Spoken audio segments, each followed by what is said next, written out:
After this, Joseph of Arimathea, being a disciple of Jesus, but secretly for fear of the Jews, asked Pilate that he might take away the body of Jesus. And Pilate gave him permission. So he came and took the body of Jesus, and Nicodemus, who at first came to Jesus by night, also came, bringing a mixture of myrrh and aloes, about 100 pounds. Then they took the body of Jesus and bound it in stripes of linen with the spices, as the custom of the Jews is to bury. Now in the place where he was crucified, there was a garden, and in the garden a new tomb, in which no one had yet been laid. So there they laid Jesus, because of the Jews' preparation day, for the tomb was nearby.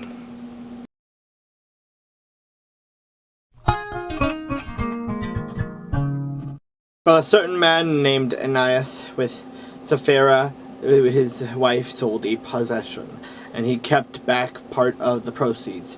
His wife also being aware of it, and brought a certain part and laid it at the apostles' feet. But Peter said, Ananias, why has Satan filled your heart to lie to the Holy Spirit, and keep back part of the price of the land for yourself? While it remained, was it not your own? And after it was sold, was it not in your own control? Why have you conceived this thing in your heart?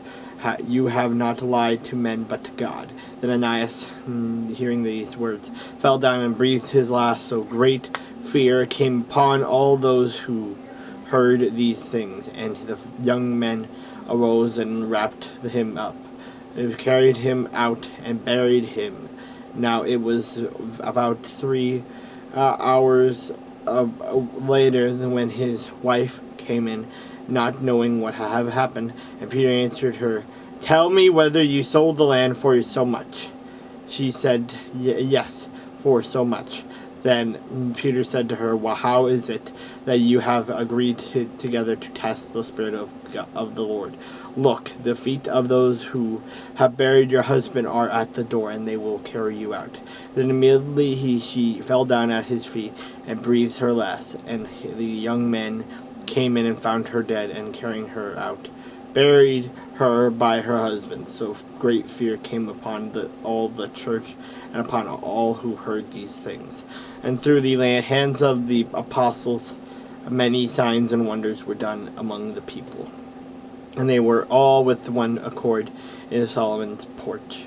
Yet none of the rest dared join them, but the people esteemed them highly, and believers were increasingly added to the Lord, multitudes of both men and women, so that they brought the sick out into the streets and laid them on beds and couches, that at least the shadow of Peter passing by might fall on some of them. Also a great multitude gathered from the surrounding cities to Jerusalem, bringing sick people and those who were tormented by unclean spirits, and they were all healed. Then the high priest rose up, and all those who were with him, which is the sect of the Sadducees, and they were filled with indignation, and laid their hands on the apostles and put them in the common prison. But at night